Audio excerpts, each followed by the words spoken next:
Mi nombre es Gonzalo Heredia.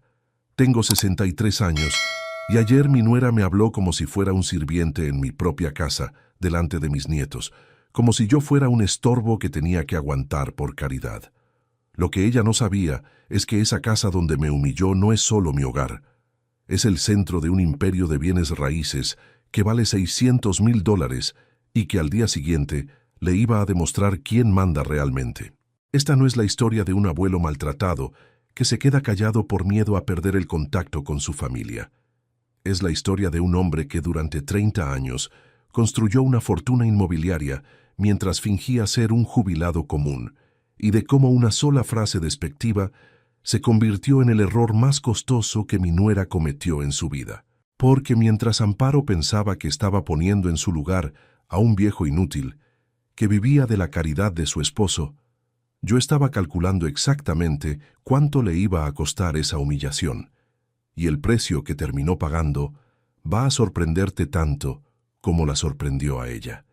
Quédate hasta el final porque lo que pasó 24 horas después de que me faltara el respeto va a cambiarte la perspectiva sobre subestimar a los adultos mayores. Y contame en los comentarios si alguna vez te tocó vivir una situación similar y desde qué país me estás escuchando. Para que entiendas por qué las palabras de Amparo fueron la gota que rebalsó el vaso, tengo que contarte cómo llegamos a esta situación tan tensa entre nosotros. Pero antes, necesito explicarte quién soy realmente y cómo construí el imperio inmobiliario que mi familia nunca supo que existía. Mi historia empieza en 1978, cuando empecé a trabajar como maestro mayor de obras en una empresa constructora de Mendoza. En esos años, Argentina estaba viviendo un boom de la construcción y había trabajo para todos los que quisieran espudarse las manos. Yo era joven, tenía 23 años, acababa de casarme con Elena y tenía muchos sueños pero poco dinero. Elena trabajaba como enfermera en el hospital público y yo como maestro de obras. Entre los dos ganábamos lo suficiente para vivir modestamente. Pero desde el primer día de nuestro matrimonio, yo sabía que no quería ser un empleado toda mi vida. Quería construir algo propio, algo que nos diera seguridad económica para cuando fuéramos viejos. En la empresa donde trabajaba conocí a don Fernando Ríos, un ingeniero que además de su trabajo en la constructora, tenía varias propiedades que alquilaba. Gonzalo, me decía mientras revisábamos planos en la obra, el secreto para hacer dinero en este país no es solo trabajar duro, sino trabajar inteligente.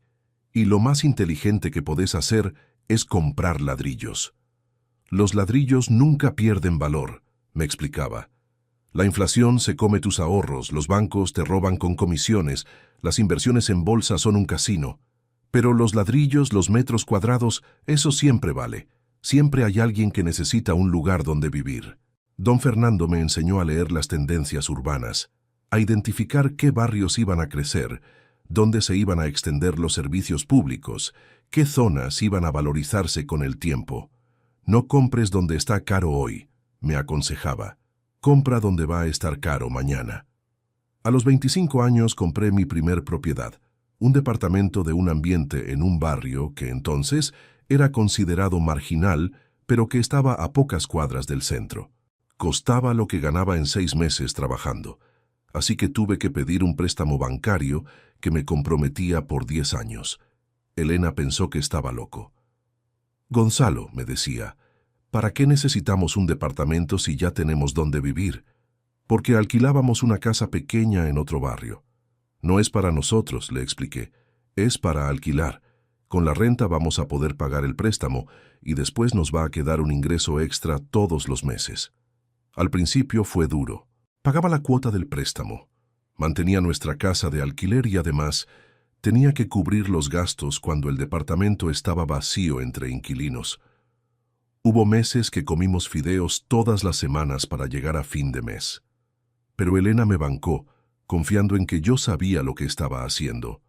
2 años después, cuando terminé de pagar el préstamo, ese departamento ya valía el doble de lo que había costado y me daba una renta mensual que era casi la mitad de mi sueldo. Con esa plata como garantía, pude comprar un segundo departamento, después un tercero, después una casa pequeña. Durante los años 80, mientras Argentina vivía crisis económicas constantes y la mayoría de la gente perdía dinero, yo seguía comprando propiedades. Cada crisis era una oportunidad, porque los precios bajaban y había gente desesperada por vender. Compraba en efectivo, siempre por debajo del valor de mercado, siempre en zonas que sabía que iban a recuperarse. Para cuando nació Matías, en 1985, ya tenía 5 propiedades y estaba ganando más dinero con alquileres que con mi trabajo en la constructora. Pero nunca le conté a Elena la verdadera dimensión de mi éxito. Oficialmente seguía siendo un maestro de obras que se las arreglaba bien, pero no un inversor inmobiliario que estaba construyendo una fortuna. ¿Por qué mantuve el secreto? Porque había visto lo que le pasaba a la gente que mostraba su dinero. Los parientes aparecían pidiendo préstamos, los vecinos empezaban a tratarte diferente. Los amigos se volvían interesados. Preferí vivir como un trabajador común que tenía algunos ahorros, no como un hombre rico que había que envidiar o explotar. Elena manejaba el presupuesto familiar con el dinero que yo le daba oficialmente como mi sueldo. Compraba en ofertas, cuidaba cada peso, administraba la casa como cualquier esposa de clase media que tiene que llegar a fin de mes con lo justo. Nunca sospechó que ese dinero que tanto cuidaba era apenas el 10% de mis ingresos reales. Durante los años 90, con la convertibilidad peso-dólar, mi patrimonio se disparó. Las propiedades se valorizaron enormemente. Los alquileres se dolarizaron y yo seguí comprando con una ventaja que pocos tenían. Sabía exactamente dónde iba a crecer la ciudad porque trabajaba en las obras que estaban cambiando el mapa urbano de Mendoza. Compré terrenos donde después se construyeron centros comerciales. Compré departamentos en barrios que después se pusieron de moda. Compré locales comerciales en esquinas que después se volvieron estratégicas. Cada compra era una apuesta calculada basada en información privilegiada que tenía por mi trabajo en la construcción. Para cuando Matías cumplió 10 años, yo ya tenía 12 propiedades y había empezado a diversificar en otros rubros. Puse dinero en un negocio de materiales de construcción. Compré acciones de empresas que conocía por trabajar con ellas. Invertí en bonos del Tesoro cuando la convertibilidad hizo que Argentina fuera un destino atractivo para capitales internacionales. Pero para mi familia seguía siendo Gonzalo Heredia, el maestro de obras que trabajaba duro, vivía modestamente y había logrado comprar una casa propia en un barrio decente. La casa que compramos cuando Matías tenía 5 años, en 1990, era hermosa pero no ostentosa. 4 habitaciones, 2 baños, living, comedor, cocina y un patio grande con parrilla. Una casa de clase media acomodada, pero nada que llamara demasiado la atención. Lo que Elena no sabía era que había pagado esa casa en efectivo con las rentas de un mes de mis otras propiedades. Para ella, representó el mayor logro económico de nuestras vidas, fruto de años de ahorro y sacrificio. Para mí fue una compra menor que me permitía vivir mejor sin revelar mi verdadera situación financiera. Matías creció viendo a su padre como un hombre trabajador que se levantaba temprano para ir a las obras, que llegaba a casa con la ropa sucia, que se quejaba cuando aumentaban los precios de la comida. Aprendió a valorar el dinero, a no pedir caprichos innecesarios, a entender que todo costaba esfuerzo.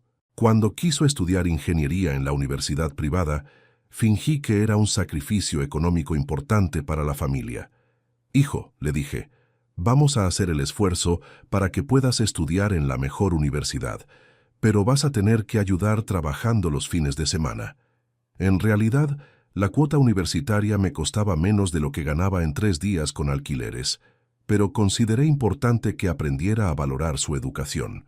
Durante sus años de carrera, Matías trabajó los sábados en un estudio de ingeniería para ayudar con los gastos.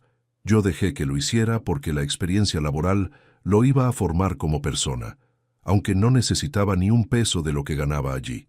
Verlo esforzarse, verlo agradecer la oportunidad de estudiar, verlo crecer como un joven responsable, me confirmó que mi estrategia había sido correcta. Elena murió en el 2020, después de 42 años de matrimonio. Cáncer de útero que se detectó tarde porque ella no quería gastar plata en médicos cuando se sentía bien. Irónicamente, la mujer que había vivido cuidando cada peso murió porque no quiso gastar en su salud, sin saber que su marido tenía suficiente dinero como para pagar el mejor tratamiento médico del mundo. Su muerte fue un golpe devastador. No solo perdí a la mujer que había amado toda mi vida, sino que perdí a la única persona que me había aceptado y respetado sin saber nada de mi dinero. Elena me había querido cuando era un maestro de obras sin un peso, y me siguió queriendo cuando creía que era un maestro de obras con algunos ahorros. Después del funeral, cuando me quedé solo en la casa, tuve que tomar decisiones importantes sobre mi futuro. Ya tenía 60 años, estaba jubilado desde hacía 5 años y tenía un patrimonio que generaba ingresos suficientes como para vivir cómodamente sin trabajar nunca más. Podía seguir fingiendo que era un jubilado de recursos limitados, o podía empezar a disfrutar un poco de todo lo que había acumulado. Decidí permitirme algunos gustos que había postergado durante décadas. Cambié el auto viejo por uno más nuevo, compré ropa de mejor calidad, empecé a comer en restaurantes, me permití algunos viajes cortos. Nada ostentoso, pero sí un nivel de vida un poco más holgado que el que Matías recordaba de mi época con Elena. Fue en ese momento cuando Matías me propuso mudarse conmigo. «Papá», me dijo, «no podés quedarte solo en esa casa tan grande. Amparo y yo estuvimos hablando y queremos mudarnos acá para acompañarte. Los chicos van a estar más cómodos con tanto espacio y vos vas a tener familia cerca». En retrospectiva, debería haber sospechado que detrás de esa propuesta había motivos económicos, además de los sentimentales. Una casa de 4 habitaciones en un buen barrio de Mendoza cuesta un alquiler importante, y Matías y Amparo estaban pagando $800 por un departamento de 3 ambientes en una zona menos prestigiosa. Pero en ese momento me pareció una buena idea. La soledad después de la muerte de Elena era opresiva. La casa efectivamente era demasiado grande para una persona, y la perspectiva de tener a mis nietos cerca me entusiasmaba mucho. Los primeros meses fueron armoniosos. Amparo parecía una buena nuera. Se encargaba de cocinar para todos. Era cariñosa con los chicos. Me trataba con respeto. Yo contribuía con toda mi jubilación para los gastos comunes. Compraba la comida semanalmente, mantenía el jardín y ayudaba con la limpieza de la casa. Era una convivencia que parecía beneficiosa para todos. Ellos tenían una casa grande sin pagar alquiler y yo tenía compañía familiar después de 3 años de viudez. Matías me agradecía constantemente el sacrificio de compartir mi casa, sin imaginar que para mí no representaba ningún sacrificio, sino todo lo contrario.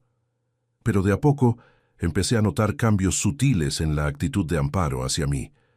Al principio eran comentarios menores, observaciones que podrían haber sido casuales, pero que empezaron a formar un patrón preocupante. «Gonzalo», me decía cuando me veía descansando en el living después de hacer las compras, «¿no tendrías que estar regando las plantas del patio? Se ven medio secas», como si mi momento de descanso fuera tiempo perdido que había que optimizar con tareas domésticas. O cuando llegaba del supermercado con las compras que había pagado con mi dinero, «Ay, Gonzalo, esta marca de fideos no les gusta a los chicos. Este queso es muy salado para Matías. La próxima vez consúltame antes de comprar». Como si fuera un empleado doméstico que tenía que pedir autorización para cada decisión. Al principio no le di importancia a estos comentarios. Pensé que era parte de la adaptación a la convivencia, que Amparo estaba acostumbrada a manejar su casa de cierta manera y necesitaba tiempo para aceptar que ahora vivía en la casa de otro. Después de todo, cocinar para 4 personas en lugar de 3 requería más organización, pero los comentarios se fueron volviendo más frecuentes y más autoritarios. Ya no eran sugerencias sino instrucciones directas sobre cómo tenía que hacer las cosas en mi propia casa. «Gonzalo, cuando tendés la ropa, colgá las camisas con 2 ganchos para que no se arruguen. Gonzalo, no uses ese detergente para lavar los platos, deja manchas en los vasos. Gonzalo, aspirá debajo de las camas también, no solo el medio del cuarto». Matías parecía ajeno a estos intercambios, o tal vez los consideraba normales. Cuando yo trataba de comentarle algo sobre el tono que usaba Amparo para hablarme, él me decía: «Papá, Amparo está acostumbrada a que las cosas se hagan de cierta manera. Dale tiempo para adaptarse a vivir acá». Pero el tiempo pasaba, y en lugar de adaptarse a vivir en mi casa, Amparo parecía estar adaptando mi casa a su manera de vivir, y adaptándome a mí a su manera de funcionar como familia. El punto de inflexión llegó al 6º mes de convivencia, cuando Amparo empezó a darme órdenes delante de otras personas, como si fuera algo natural y aceptado por todos. «Gonzalo, anda a buscar más sillas al garage que vienen los padres de Matías», me dijo delante de sus suegros cuando vinieron a almorzar. «Gonzalo, fíjate si tenemos más gaseosa en la heladera», me ordenó delante de sus amigas cuando vinieron a tomar mate. «Gonzalo, limpia la parrilla que la vamos a usar después», me instruyó delante de los vecinos que habían venido a un asado. Sus instrucciones siempre eran públicas, siempre me ponían en el rol de empleado doméstico, siempre me hacían quedar como el viejo que dependía de la caridad familiar y tenía que ganar su lugar siendo útil en tareas menores. Lo más humillante era la manera en que me presentaba a gente nueva. «Este es Gonzalo, el papá de Matías, que vive con nosotros. Nunca mi suegro o el abuelo de los chicos. Siempre que vive con nosotros, como si fuera un arrimado que habían recogido por lástima». Durante el primer año aguanté esta situación pensando que era temporal, que Amparo eventualmente se daría cuenta de que me estaba faltando el respeto y modificaría su actitud. También pensé que Matías intervendría cuando notara lo que estaba pasando, pero ninguna de las dos cosas sucedió. Amparo se fue sintiendo cada vez más cómoda en su rol de señora de la casa que dirigía al empleado doméstico mayor, y Matías se acostumbró a una dinámica donde yo hacía todas las tareas pesadas, mientras él se concentraba en su trabajo y su vida social. Para el segundo año, ya había establecido un sistema no declarado pero muy efectivo, donde yo era responsable de todas las tareas domésticas que Amparo consideraba indignas de su atención: limpiar baños, aspirar alfombras, planchar ropa, tender camas, lavar platos, mantener el jardín, sacar basura. «Es que vos tenés más tiempo libre», me justificaba cuando yo trataba de sugerir una distribución más equitativa de las tareas. «Nosotros trabajamos todo el día y llegamos cansados. Vos ya estás jubilado. Para vos es como un entretenimiento». Un entretenimiento. Limpiar la casa donde había vivido 40 años, la casa que había pagado con mi dinero, la casa que mantendría con mis ingresos por alquileres que ellos desconocían, era mi entretenimiento para mantenerme activo en la vejez. Todo llegó al límite hace 3 meses, cuando decidí comprarme ropa nueva para el cumpleaños de mi hermana. Había estado usando las mismas camisas y pantalones durante años, no porque no pudiera comprar ropa nueva, sino porque no veía la necesidad. Pero para esta ocasión especial quería estar bien vestido. Fui al shopping y me compré un traje, 2 camisas, un par de zapatos y una corbata. El total fue aproximadamente $500, una suma que para mí representa menos de lo que gano en 2 días con alquileres, pero que desde la perspectiva de mi familia era una fortuna para un jubilado. Al principio no le di importancia a estos comentarios. Pensé que eran parte de la adaptación a la convivencia, que cada familia tiene sus manías y que yo tenía que aprender a convivir con las costumbres de mi nuera. Después de todo, ella se había hecho cargo de cocinar para 4 personas en lugar de 3, y era natural que quisiera que las cosas se hicieran como ella estaba acostumbrada. Pero con el tiempo, los comentarios se fueron volviendo más frecuentes y más despectivos. Ya no eran sugerencias sino órdenes. Ya no me hablaba como a un suegro que merecía respeto, sino como a un subordinado que tenía que obedecer sus instrucciones. «Gonzalo, la ropa que colgaste en el tendedero está mal puesta. Se va a arrugar toda. Hacelo de nuevo. Gonzalo, barriste mal el patio, quedan hojas en el rincón. Volvé a barrerlo completo. Gonzalo, los platos que lavaste tienen manchas. Voy a tener que lavarlos otra vez». Matías, mi hijo, parecía no darse cuenta de cómo me hablaba su esposa. O tal vez se daba cuenta, pero no sabía cómo manejar la situación sin crear conflictos en su matrimonio. Cuando yo trataba de comentarle algo sobre la actitud de Amparo, él me decía: «Papá, Amparo está estresada con el trabajo y los chicos. No lo tomes personal, ya va a pasar». Pero no pasaba. Al contrario, empeoraba semana tras semana. Amparo había establecido un sistema no declarado, donde yo era el responsable de todas las tareas domésticas pesadas: limpiar, lavar, planchar, hacer las compras, mantener el jardín, sacar la basura. Ella cocinaba, que era lo único que consideraba su responsabilidad, y después supervisaba mi trabajo como si fuera mi jefa. «Gonzalo, el baño está sucio. Límpialo bien que van a venir mis padres. Gonzalo, plancha esta camisa de Matías que la necesita para mañana. Gonzalo, compra más detergente que se está acabando y no traigas el barato que no limpia bien». Lo más humillante era cuando recibíamos visitas. Amparo me presentaba como el abuelo que vive con nosotros, y después me daba órdenes delante de los invitados como si fuera normal que yo fuera el empleado doméstico de la familia. «Gonzalo, serví más empanadas. Gonzalo, fíjate si hay más gaseosa en la heladera. Gonzalo, limpia la mesa que los chicos ensuciaron todo». Sus amigas me miraban con lástima, como si fuera un viejo que no tenía más opción que aceptar ese trato porque dependía de la caridad de su hijo. Durante 2 años, aguanté esta situación pensando que era el precio que tenía que pagar por no quedarme solo después de la muerte de Elena. Pensé que tener familia cerca, aunque esa familia me tratara como a un sirviente, era mejor que la soledad de vivir solo en una casa demasiado grande para una persona.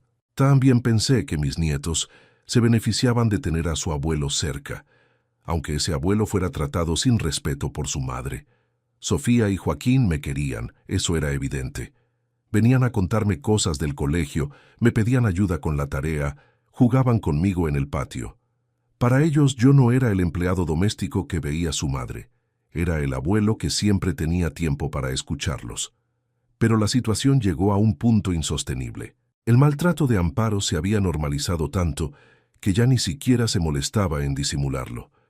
Me daba órdenes con un tono cada vez más autoritario, me corregía delante de cualquiera, me trataba como si mi opinión no importara en ninguna decisión que afectara a la casa.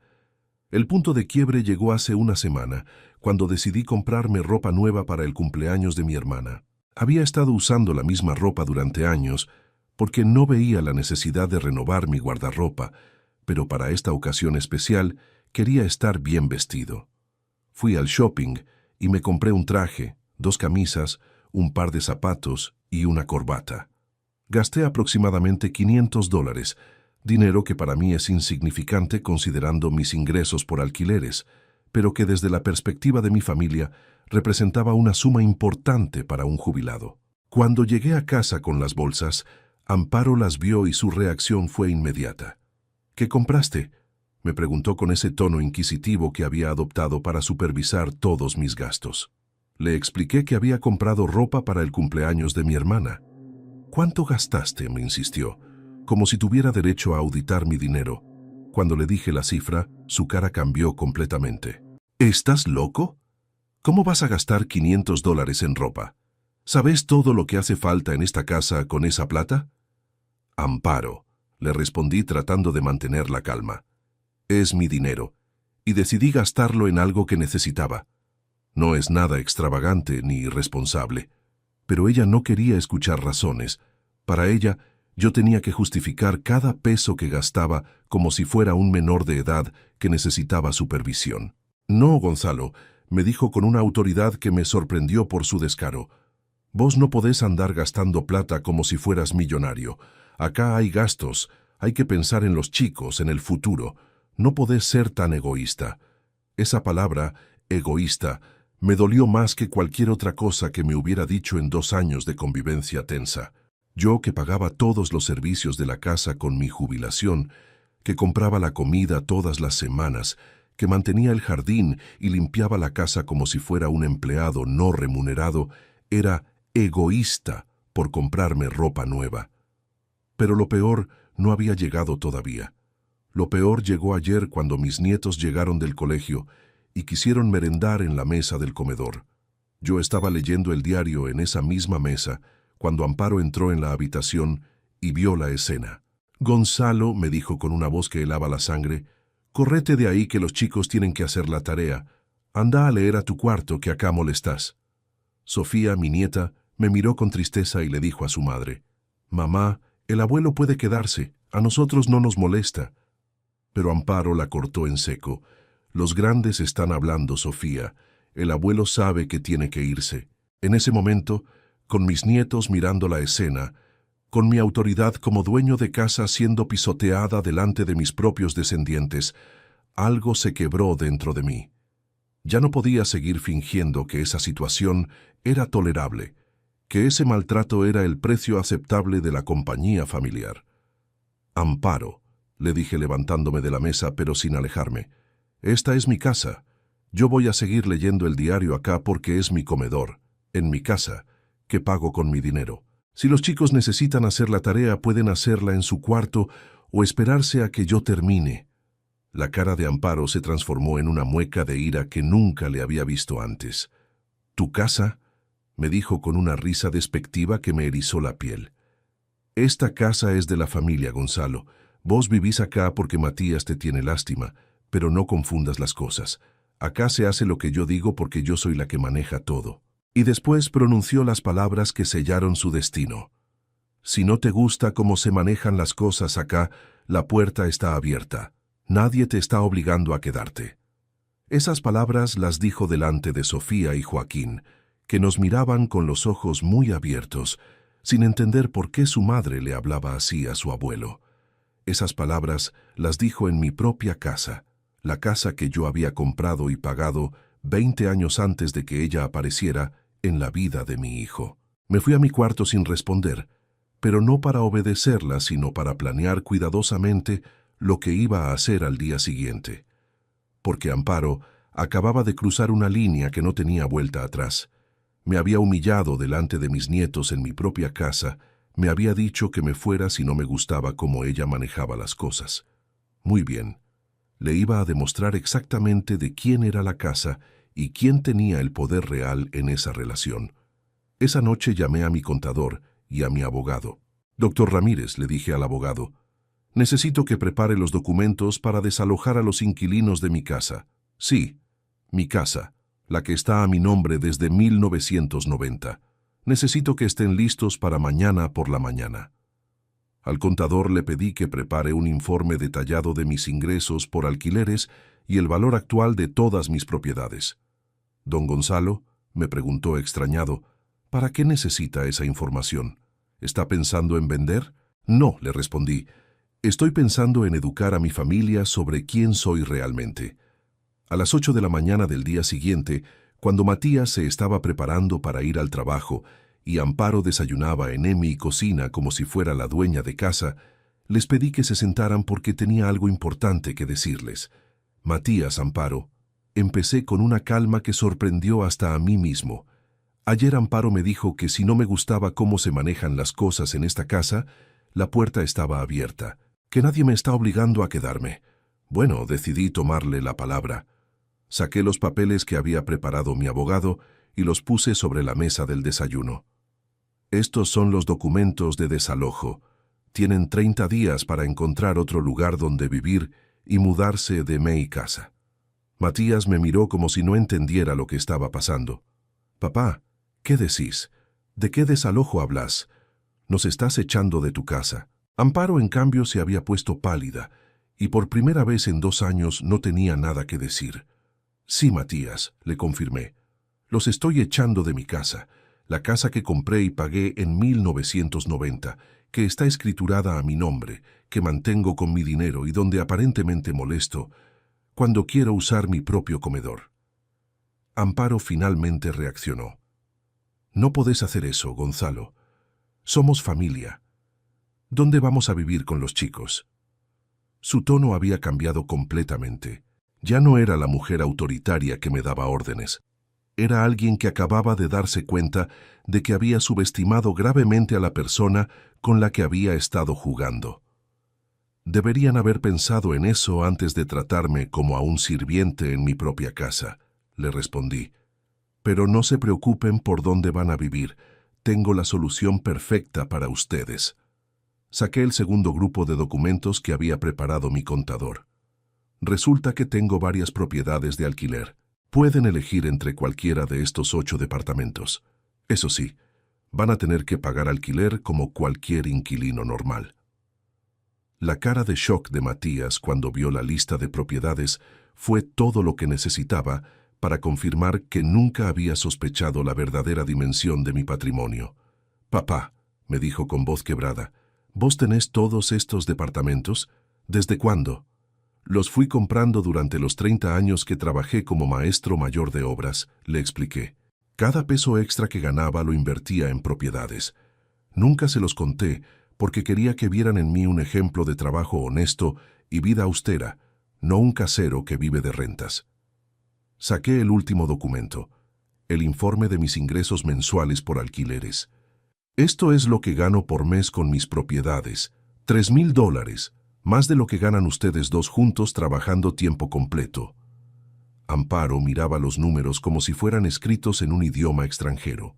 «Pero entonces», murmuró, «¿por qué vivís como si fueras pobre? ¿Por qué no nos contaste que tenías todo este dinero?» «Porque quería que me respetaran por ser su suegro y el abuelo de sus hijos, no por el dinero que tengo», le respondí. «Quería que Matías entendiera el valor del trabajo, que ustedes construyeran su propia vida sin depender de mi patrimonio. Pero veo que el respeto es algo que no se puede fingir cuando no se siente genuinamente». Matías estaba devastado. «Papá», me dijo con lágrimas en los ojos, «yo no sabía que Amparo te hablaba mal. Si lo hubiera sabido, habría puesto límites desde el primer día. No tenías que llegar a esto». «Matías», le respondí, «vos sabías perfectamente cómo me hablaba tu esposa. Lo que pasa es que elegiste no ver para evitar conflictos en tu matrimonio. Preferiste que yo aguantara el maltrato antes que enfrentara a Amparo. Esa también es una forma de falta de respeto». Amparo, que había estado callada procesando la información, finalmente habló. «Gonzalo, yo no sabía. Si hubiera sabido que tenías todas estas propiedades, nunca te habría hablado así. Pensé que dependías de nosotros». «¿Dependía de ustedes?», le pregunté con incredulidad. «Yo pago todos los servicios de esta casa. Yo compro la comida todas las semanas. Yo limpio, yo cocino cuando no tenés ganas, yo mantengo el jardín. ¿En qué exactly dependía de ustedes? ¿En tener que escuchar órdenes en mi propia casa?» La conversación siguió durante 2 horas más. Matías trató de convencerme de que no los echara, prometiéndome que las cosas iban a cambiar, que Amparo había entendido su error. Amparo se disculpó múltiples veces, reconociendo que me había tratado mal, jurando que nunca más volvería a faltarme el respeto. Pero yo había tomado una decisión y la iba a mantener. «La decisión está tomada», les dije. «Tienen 30 días para mudarse. Pueden elegir cualquiera de mis departamentos y yo les voy a hacer un precio especial por ser familia, pero van a pagar alquiler como cualquier inquilino».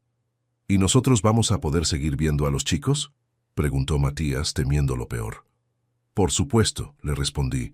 «Sofía y Joaquín no tienen culpa de los errores de sus padres. Pueden venir acá todos los fines de semana, pasar vacaciones conmigo, visitarme cuando quieran. Esta siempre va a ser la casa de sus abuelos, aunque ustedes ya no vivan acá». Esa misma tarde, cuando los chicos volvieron del colegio, Matías y Amparo se sentaron con ellos para explicarles que se iban a mudar a un departamento, pero que iban a seguir viendo al abuelo todas las semanas. Sofía lloró un poco, pero Joaquín, que es más grande, parecía entender que algo importante había pasado entre los adultos. «Abuelo», me preguntó Joaquín esa noche, cuando lo estaba ayudando con la tarea de matemáticas, ¿nosotros hicimos algo malo? ¿Por eso nos tenemos que ir?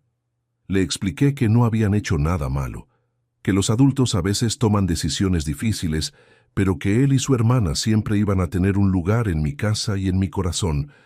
Los días siguientes fueron tensos pero civilizados. Amparo me hablaba con una cortesía exagerada, como si tratara de compensar 2 años de maltrato con una semana de buena conducta.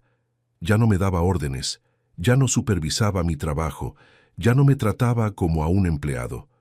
Pero era demasiado tarde. Matías encontró un departamento en el barrio, uno de los míos que estaba desocupado desde hacía 2 meses.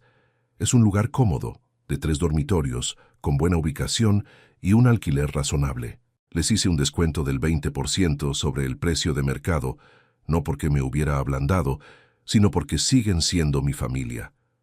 El día de la mudanza fue emotivo. Matías me abrazó y me pidió perdón por no haber sabido manejar mejor la situación. «Papá», me dijo, «espero que algún día puedas perdonarnos y que podamos volver a ser una familia unida».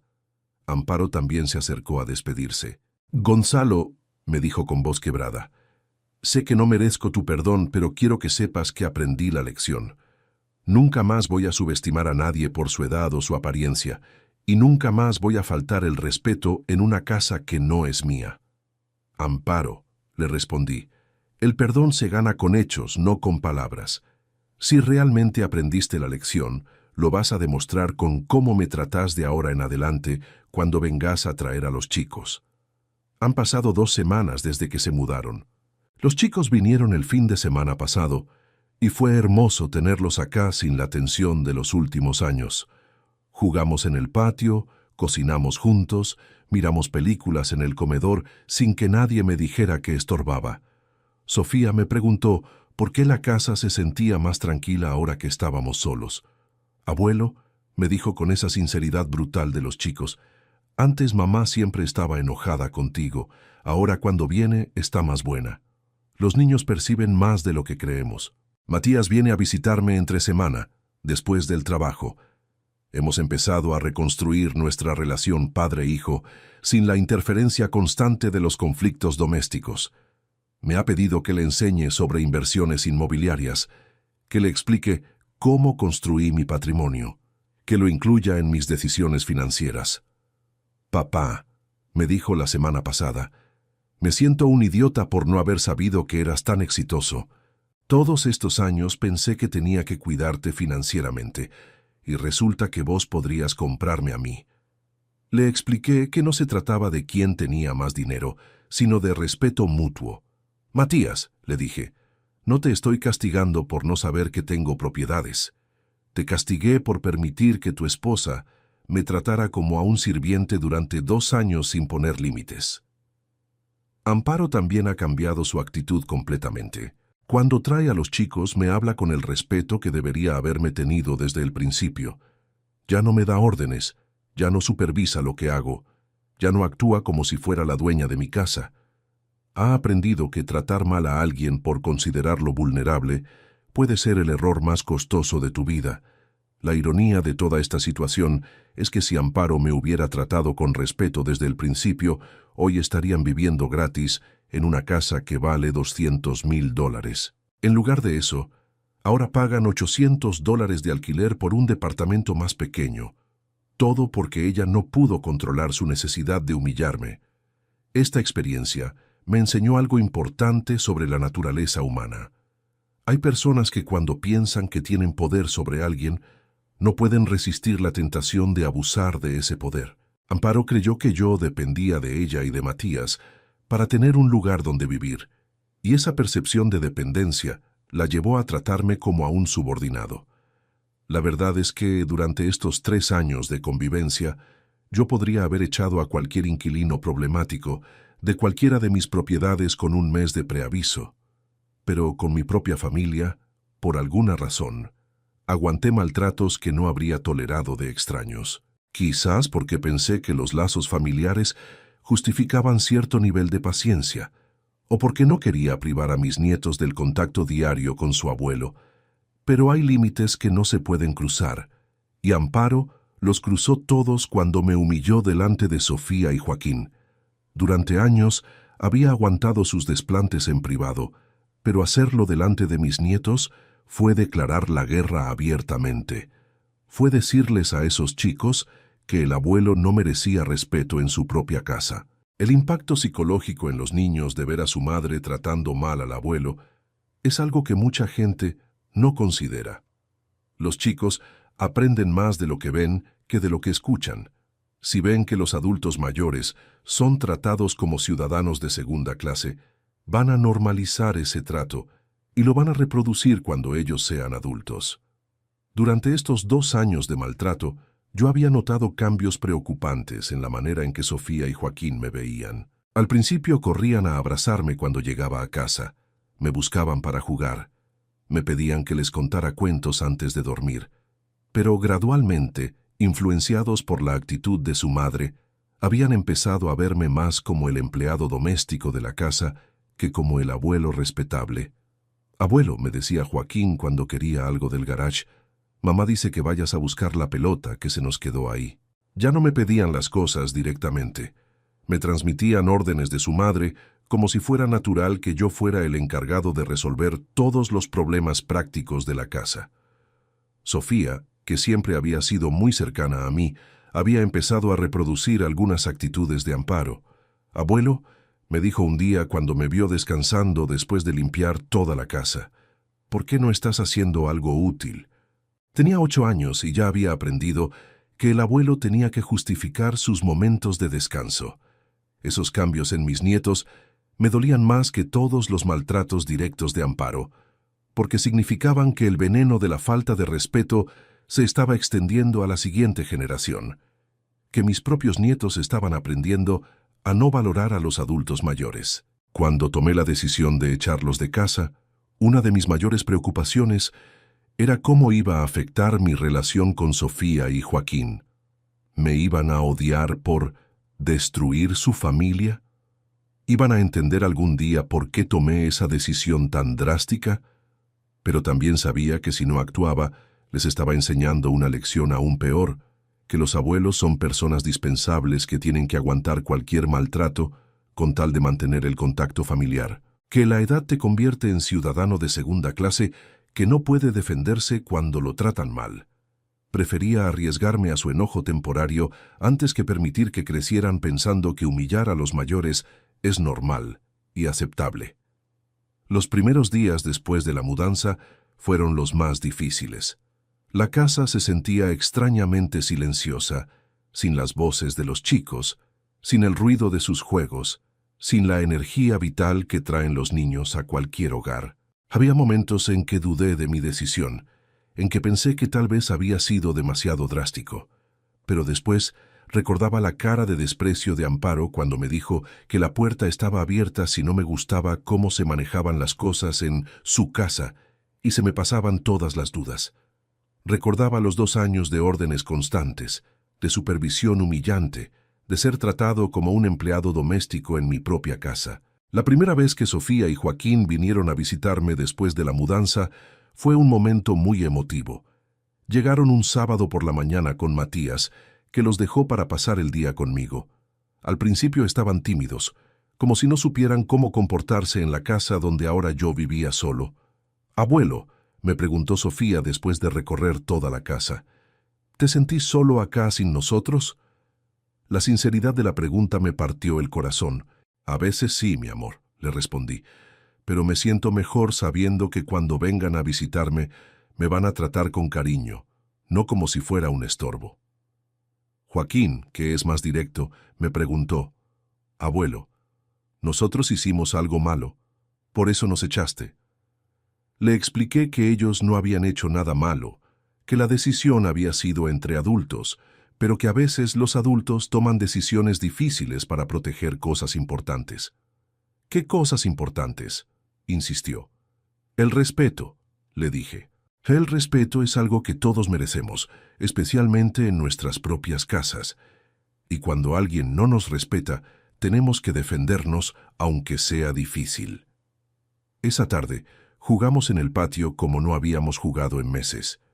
Sin la presión de Amparo supervisando cada movimiento, sin la tensión constante de caminar en puntas de pie para no molestar, pudimos ser simplemente un abuelo y sus nietos disfrutando juntos. Cuando Matías vino a buscarlos, Sofía le dijo, «Papá, el abuelo está más contento cuando estamos solos con él».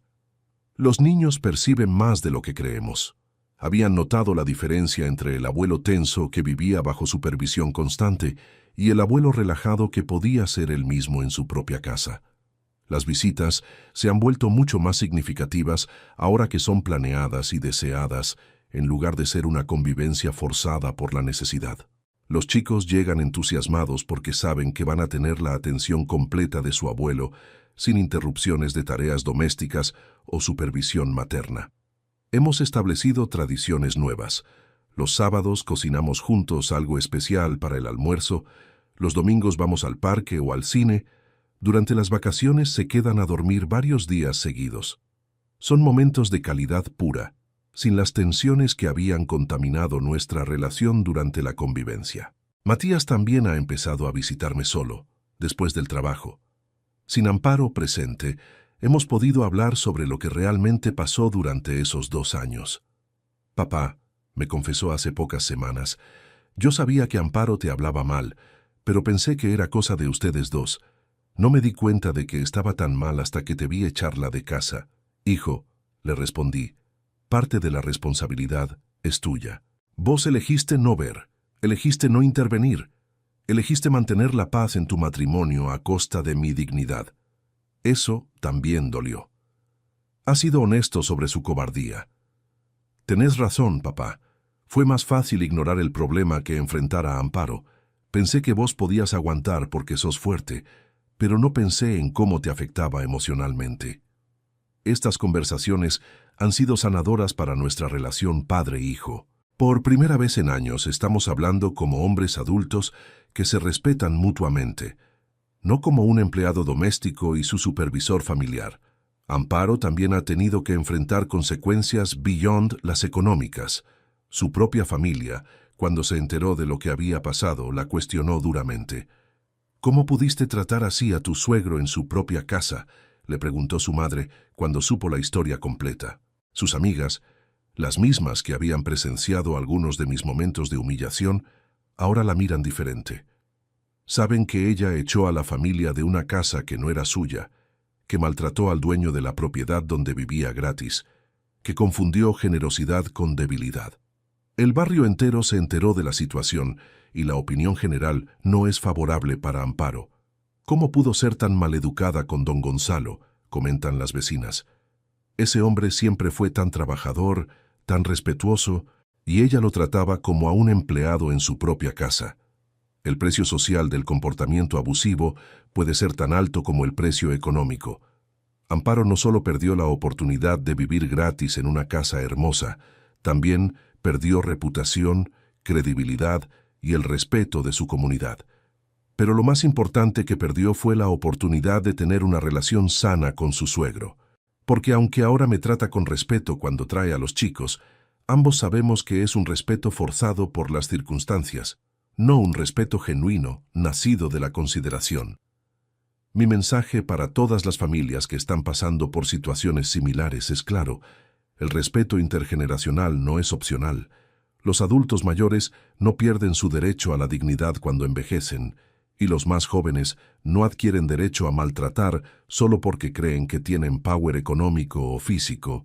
También quiero que entiendan que muchos adultos mayores tienen más recursos de los que muestran. No asuman que porque alguien vive modestamente, carece de options. No confundan humildad con vulnerabilidad, ni discreción con pobreza. En mi caso, fingir ser más pobre de lo que era resultó ser una estrategia que me permitió ver el carácter real de las personas que me rodeaban. Si Amparo hubiera sabido desde el principio que yo tenía 16 propiedades, tal vez me habría tratado con respeto. Pero ese habría sido un respeto interesado, no un respeto genuino. Prefiero el respeto que tengo ahora, que nace del entendimiento de que maltratar a los mayores tiene consecuencias reales y dolorosas, que nace de haber aprendido la lección de la manera más cara posible. La historia de mi nuera, que me habló como a un sirviente en mi propia casa, terminó convirtiéndose en la lección más importante que pudo recibir sobre el verdadero costo del irrespeto. Y para mí, terminó siendo la confirmación de que nunca es demasiado tarde para defenderse, para poner límites, para exigir el trato digno que merecemos, porque el respeto, una vez perdido, es muy difícil de recuperar, pero la dignidad, esa nunca la perdemos si estamos dispuestos a luchar por ella.